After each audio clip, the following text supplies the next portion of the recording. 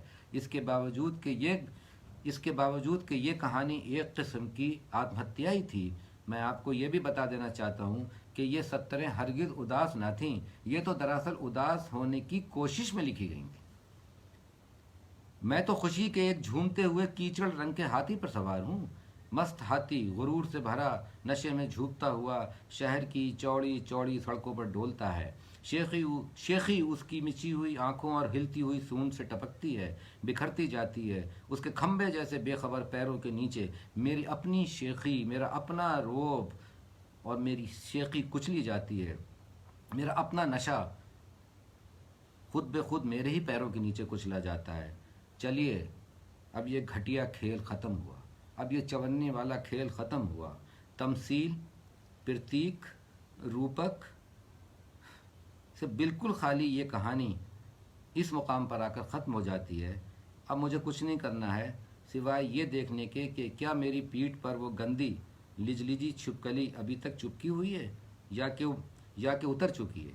مگر اپنی پیٹھ تک ہاتھ لے جانے میں مجھے ڈر کیوں محسوس ہوتا ہے؟ بہت بہت شکریہ.